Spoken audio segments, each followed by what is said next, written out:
Ladies and gentlemen, I'm recording this video in July of 2026, actually a couple of hours before the World Cup final, if you would like to timestamp the video. And right now, the world of chess is in disarray.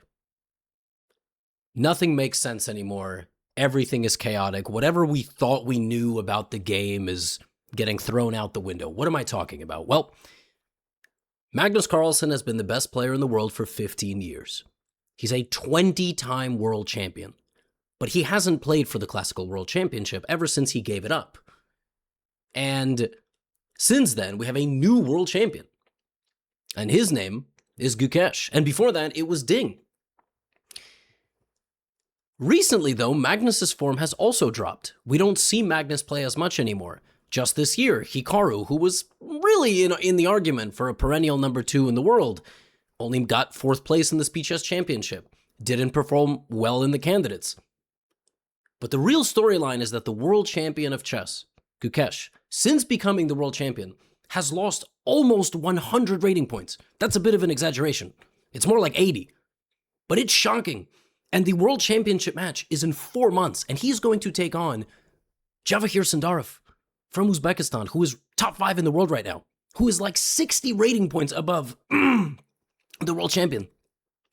I'm getting caught up in my throat just like talking about this. Now, the point of this video is that there is a tournament going on right now in Chennai, in India, and this is a freaking elite tournament. You have Gukesh, you have Arjun Erigaisi, you have Nihal Sarin, right? You have monsters local from India. You have Nodirbek playing. All right, you have Alireza Firouzja playing. So it's just an amazing field. And I'm going to show you Hans Niemann is playing. I'm going to show you 4 games from the first quarter of the tournament or so. And we are going to start with that game between Firouzja and Gukesh. Because this one's quite a stunner. And then I'm going to show you Pranesh, who you might have never even heard of. If you're a fan of chess from India, you might have heard of Pranesh. But otherwise, you might have never heard of Pranesh, and he's 2670, which is amazing. They have strong players left and right.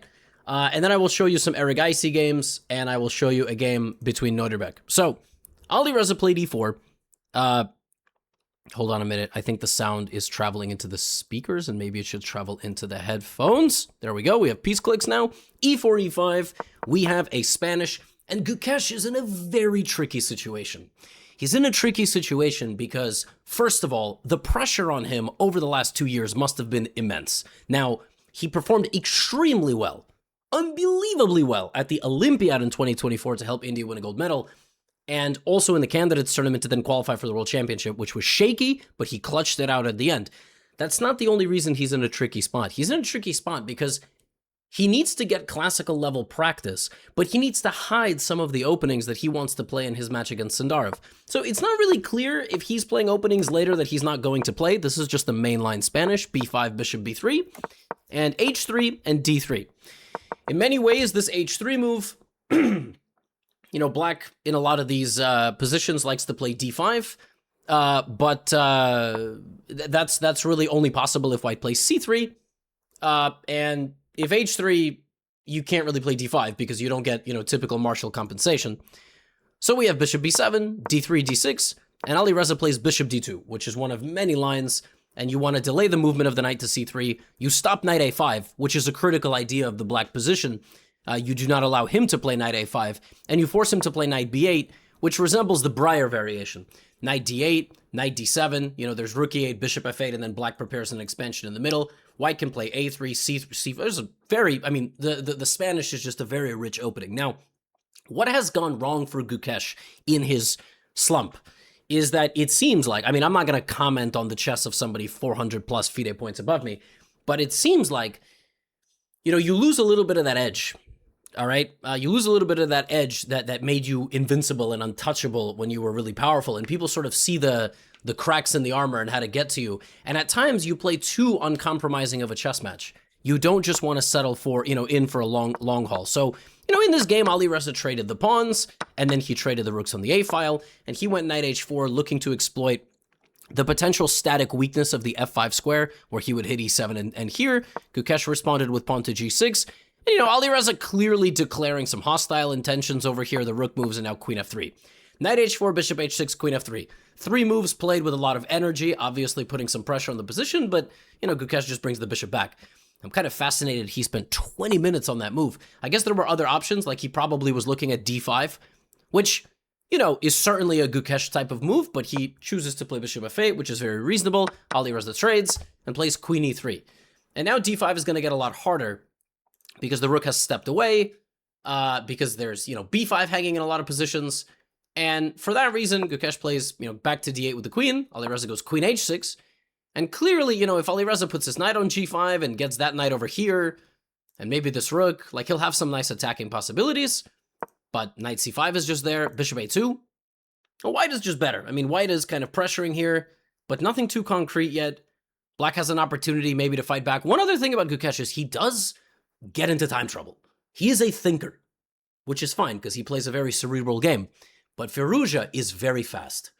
He is a fast player. I mean, sometimes in rapid he gets into time trouble and he's a very good scrambler. But, you know, playing a position like this that is very sharp and requires clutch decision-making, you know, is going to require a lot of time on the clock. So b3, Gukesh giving away a pawn. Now right here, knight f3, b4, and the knight coming back to d1, Black can play very solid bishop e6. Black can play very solid, take, bring back the knight. The knight on e6 stops knight g5. Like, nothing is wrong with bishop e6. This position is very reasonable. But Gukesh, you know, ever the warrior, he goes queen a5. He tries to take over the game here. And then he plays this move b3, which is freaking aggressive. The idea is, of course, that if c takes b3, d5 traps the bishop. But if Alireza doesn't blunder that, and instead just goes like this, Gukesh obviously thought, well, I'm removing this bishop, so this is good for me. But a pawn is a pawn, you know, and he's obviously thinking, okay, I'm going to eat these couple of pawns and I'm going to get back into the game. But now Alireza goes knight e3. And in this position, the pawn is given away. Alireza has a big chance here to play knight to g5 and then reroute this knight back to f1, which is very peculiar, but apparently white has a major advantage, even though he doesn't choose the right way, and actually now gets even lower on time than Gukesh. So in many ways, Gukesh's dynamic optimism gets him to a spot where he actually has a very good position. But now it's about going down the stretch and like handling this tension. And this is something that we see now Magnus in his mid-30s has stopped doing as well as he did when he was younger. Now Gukesh is like 20, so it's not one of those things. It's just when you are in a slump in chess, you are not trusting yourself down the stretch. So the knight goes to h5, the queen comes into e7, and right here is a moment. It's a big moment. This is what has given Gukesh draws and losses over the past year. In this position, as Alireza is coming in and trying to take a bunch of pawns, Gukesh has an option to come in and also take a bunch of pawns. d3, g2, you know, these pawns all over here, b2, or you take a pause, you bring the queen back, and you say, I'm stopping it. I'm stopping the fire. Queen back to e6.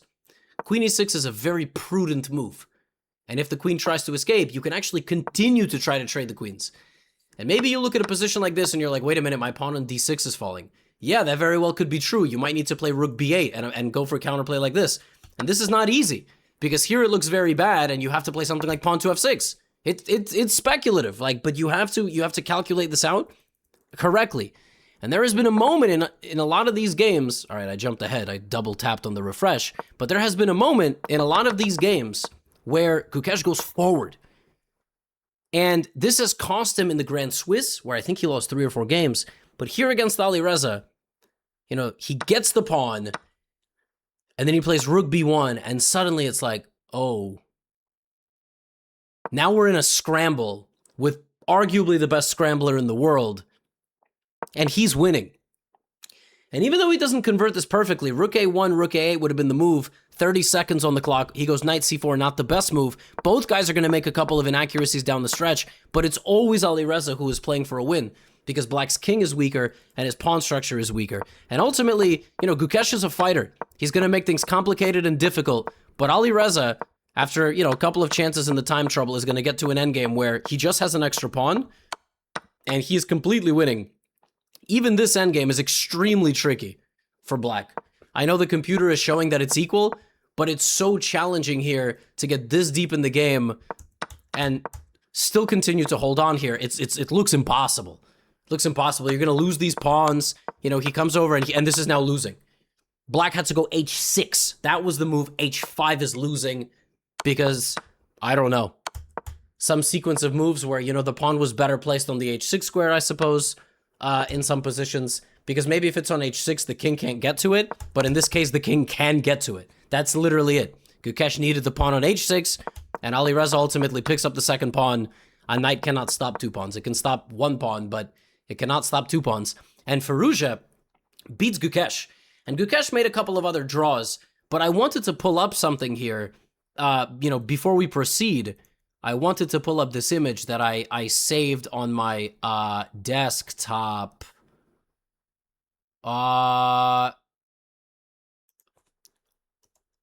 Right here.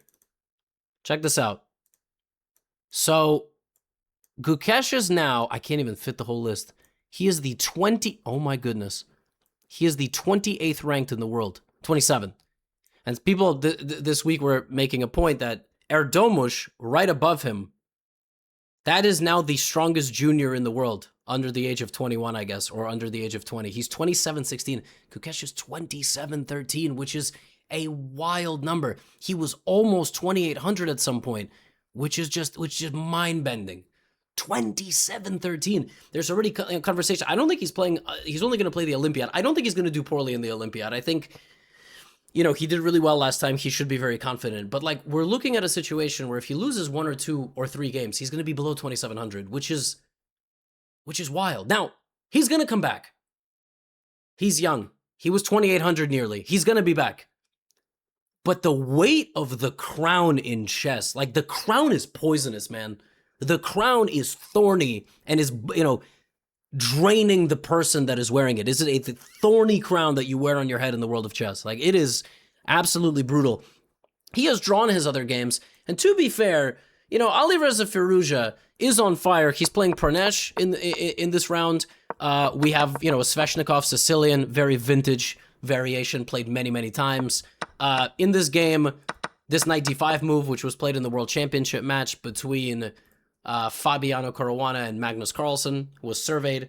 a4, various ideas using the a3 square come from this move. I'm looking at it from Firouzja's perspective, so we see how to play chess through the eyes of a, you know, dynamic genius. Knight to f8, knight to d7. The knight does a little dance. c6, e7, g6, f8, knight d7. Obviously, it could have just went to d7, but, you know, that's how we do it. Bishop e3. And look, in this position, Black likes to play f5. Like, that is the major idea of the Sicilian. You like to get the pawn to f5. He plays b5, which is fine. First to do that, and then a b6, played by Pranesh. But this allows too much activity. And here, instead of playing the traditional move f5, which looks very good, Alireza plays the Sveshnikov position in a totally different way. And I gotta tell you something. For Pranesh, this was a very poor choice. To go into, I mean, I'm not coaching him, right? I mean, I know he would destroy me. I'm just saying, Alireza Firouzja is very well the best dynamic player in the world right now. I don't think that's like, I mean, we can debate if it's him or Erigaisi. Firouzja versus Erigaisi would be an incredible, like, 10-game match, by the way. You cannot give Firouzja a dynamic position. This man is so good. He takes the pawn on c4, which Pranesh sacrificed to obviously go for a battle on the c-file. Bro, Alireza just sacks his queen, takes on e3, gives away the queen. I mean, in reality, he's sacrificing the rook. He's not sacrificing the queen. He brings the knight back. He wins 2 pawns. So now he has 6 pawns. His opponent only has 4, and he has a bishop. Dark squared bishop and 2 pawns. He has correctly evaluated that he is better here. This d-pawn is passing. He's basically going to reorganize his pieces, avoid trading too many pieces. Too many trades here, white is going to win. So rook versus rook and bishop, white is going to win. But if you have a lot more support and a better pawn structure, the value of the pieces goes up, okay? So rook c6, knight to b4, rook b6, and now d5. So we see the position coming alive. The knight has to go to d6. Okay, we might have to trade one thing here. Now we're going to cap that out. We're not going to trade anymore. White is getting to that spot where he could potentially take back the advantage. Now, Alireza could have been a little bit more precise here. He could have went bishop d7 and tried to trade the knights instead. Instead, he opts to keep the knight on the board like this and king f8. He's basically saying, I'm going to get my king to e7, my knight to d3, and even though it is rook and knight against two rooks, the rooks are very poorly coordinated. It's going to take white at least 3 or 4 moves to get to a situation where all these rooks are kind of making sense together. Knight d3, he takes the pawn on b2. The king going to d2 is a mistake. The king had to go to e2. That's apparently what had to happen here. Because white went here, that's wrong. Because now this move is always coming with a tempo. The king needed to be on e2 so that after knight b2, you could play rook h1, and this was not a tempo-winning move. And Pranesh didn't understand the full complexity here. Alireza goes knight c4, and now black is just better. Black is now playing this endgame for a win. At some point, look at this, he's going to try to bring his rook, knight back to d6, d4, and Alireza Firouzja, with his king, completely slammed on the last rank of the board, just needs a couple of pieces. Like I said, best dynamic player in the world. I think right here he had a cleaner win, but he has a minute, so we'll let it slide. d2, e3, and just amazing how he's able to get this done. We're in an endgame. This rook endgame is losing because you have a way more active rook. White is going to have to play passive defense, or, okay, he could just lose. But if he played passive defense, king d7, rook e4, king is going to walk up and help the pawn, and white just can't do anything, or you could just go out with a bang. The problem is if you go out with a bang, you will just lose the game. Although some technique is required here, this is very nice. Look at this, rook b5, super instructive, locking down the king on the outskirts of the board. Little bit of a humiliation here, and black just wins because white cannot stop the pawn and the king from moving forward. The king will get all the way there, the pawn will get there, and then you will move the rook and you will promote. So the endgame doesn't go much longer. It goes like this far. The king runs down, and this is just it. You cannot stop king g2 f1, and Pranesh resigned because rook e5 and f1. Very nice game. Alireza decided to do it like this. He could have obviously tried to defend another way, but this is just easily winning. So, Gukesh loses to Alireza, but Alireza is also winning the tournament right now, so he's in good form. Erigaisi Niemann was a very, very interesting game. And the last game that I'll show you, Arjun Erigaisi, like I said, can we just get a 10-game fast classical or classical match between Firouzja and Erigaisi? Bro, I'll pay for it. We'll get a sponsor.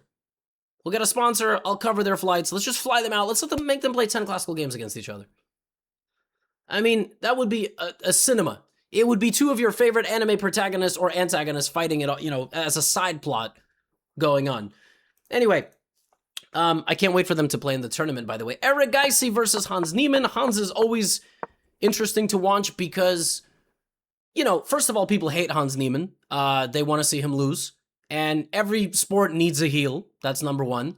Number 2, Hans Niemann also has a lot of, fans who feel like he's been wronged and like he's making a comeback and, and looking to get back into the top 10 of the world. So, it's always interesting when he plays because either he's going to prove a point or he will slip and then people are going to, pounce all over it. So there's also a lot of pressure on him in very different ways than on Gukesh. And, in this game we have a Catalan, although knight c3 is not normal. It's a very provocative choice. Knight e5, so knight c3, knight e5. I haven't studied this position in many, many months. Going for this doubled e-pawn position. Hans building a pawn diagonal against this bishop. And Erigaisi, of course, turning the Catalan into, Arjun Erigaisi is the kind of guy that he goes into like the most proper of art exhibits, and then it's like you turn in the wing of the museum and that's the Erigaisi museum. That's the Erigaisi gallery. All right. And you probably shouldn't be sober when you walk through there. So it stimulates a lot of creative thoughts. Like he goes into one of the most solid openings in chess and just plays like an extremely imbalanced approach. Rook d1, bishop back to f2. And he's obviously going to try to wreck the position somehow. Hans is trying to make sure that doesn't happen. But the thing with Erigaisi is it always will happen. Whatever you do to try to subdue him, he will detonate an explosive on the board, and you're going to have to live with the consequences. B5, even though the position is quite equal. Now B4, actually, Hans is taking over the game here for a brief moment. It doesn't really feel that way. Now you have to go Queen A6 before you go C5, because this is a mistake, and if you play C5 immediately, he's looking to sacrifice his rook. That's what he's looking to do. He's looking to give this away and take on E6. So Hans needed to go here to make sure that was always protected. But knight b5 is a mistake, because even though this is going to roll forward, Erigaisi just takes the pawn. And in this position, with his rook hanging, plays bishop d5. And I guarantee you, he yelled the rook in his head, because he's actually a fan of the channel. I think Arjun Erigaisi is the highest rated player in the world, who also is an open fan of Gotham Chess. The others might be fans of Gotham Chess, but they will never talk about it. They don't want it to be known that their guilty pleasure is rewatching Guess the Elo for the 5th time. And the other ones just hate me, because, you know, they hate us because they hate us, right? So, I think, Magnus and Erigaisi, I think, are two open fans of the channel. And so he definitely yelled, sacrifice the rook in his head. And a queen was taken here. Rook takes d1. King f2, c3. Look at this. The only way to defend yourself here is to sack the queen defensively. Only Arjun Erigaisi gets himself into such positions. Like, only Erigaisi, from this point forward, right here, from bishop back to e3, he definitely calculated bishop d5, take, knight to a3, attacking this. You take the queen, rook d1 check, and c3. And Erigaisi calculated that after this entire sequence, he would be picking up with this defensive trick. It's the only move. And white is just better now. White's just better because black is going to lose a pawn at least. And yeah, e4 is a very nice move, because if you take on e4, I use it to get closer with the king. And then I have a massive pawn advantage. Look, bro, he has a Tetris piece of pawns. And he just wins. Rook d5, knight c5. What a pawn structure from the madman. Knight d6 and e7 is promoting by force. And Niemann resigns. When you lose to Erigaisi, you emerge from the tournament hall with dust all over your face and marks, and somewhere your skin is cracked and you're bleeding. And you're like, how did I leave a chess game bleeding? I don't understand. But when you play Erigaisi, that is how it goes. All right? And I would like to show you this game between Abdusattorov and Erigaisi. So, Arjun, we have a Spanish. We have one of the most historic openings in chess, and then we have bishop e7. What the heck is that? Not knight to f6, but bishop to e7. Now, Nojabek plays d3, because, black has to go knight f6. Erigaisi goes d6. Okay, so the guy plays like this. You know what he's going to do. You play something like c3 or something. All right, and Erigaisi plays f5. Now, if you look at the database, this has been played, but not by many people. In fact, nobody at the master level has ever played this. And I mean master like 2600. Okay, there's like a Kalar's game in here. Yesipenko played this one time. All right, but I don't think this has been played in classical. f5. Folks, it's going to get a whole lot weirder. f5, he's trying to trade and have a little bit of an attack. Nojabek thinks for a while. He's like, okay, I can take castle. Nojabek is thinking. He thinks for 8 minutes. He's like, what's a move that Erigaisi probably has not prepared? Bishop b3. Now it's going to be hard for black to castle. Arjun Erigaisi plays h5.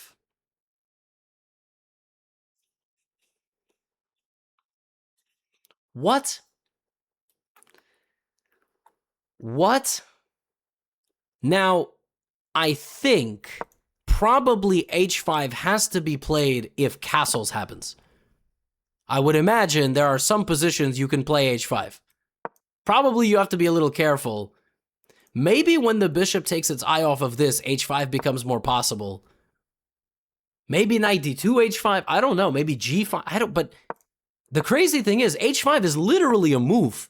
It's a move. It's one of the best moves. You look at the evaluation, it's one of the best moves. A4 is the response from Nodirbek, which I don't know how you can explain A4. I mean, A4 is crazy. How do you come to the conclusion that you need to play A4 here? Maybe you just understand that you need to launch a counterattack. Maybe you know you have to bring your bishop back. Maybe you have to stop b5. I don't know. How do you come to the conclusion that you have to play A4? And now F4 is possible, but bishop F6 is also good, defending the center. Nodirbek plays knight A3. From the opening, black is better. He completely begins taking over the game here. Knight C4, F4. Black is just better. What are we looking... How does Arjun Erigaisi have this saved on his computer, bro? Check the files. F4, G3, G5. Guys, this is how a 900 rated player plays. The 900 is just like, man, me push pawn. Me, what? What are you going to do about it? Like, how?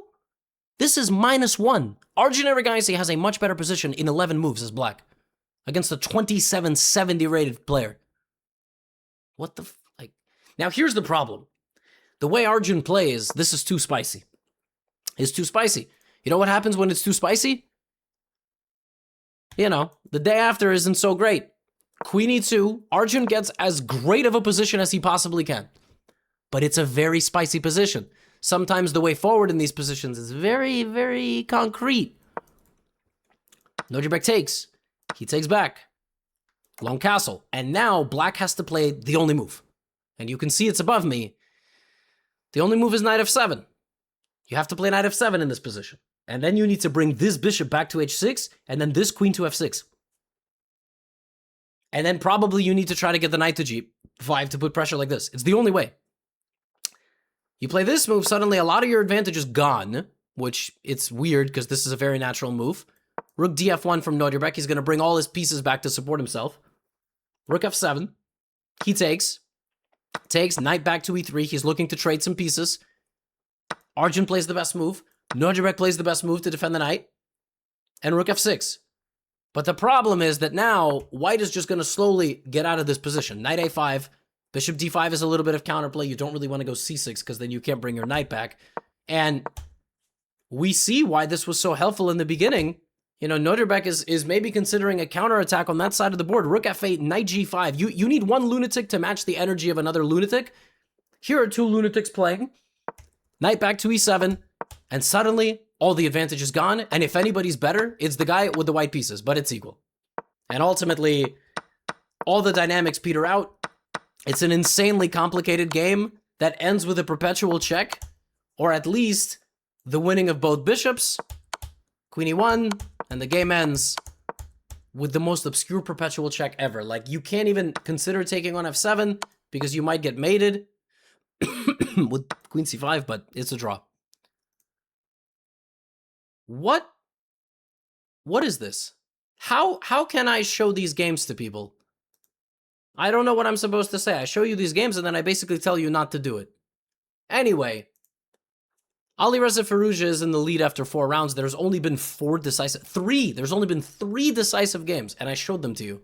Firouzja's 2 wins, and then Erigaisi beating Niemann. We'll see what happens with Gukesh. After I made a video like this last time, he won a couple of games in the tournament, so maybe I should make more of them. Yeah, that's all I have. Get out of here.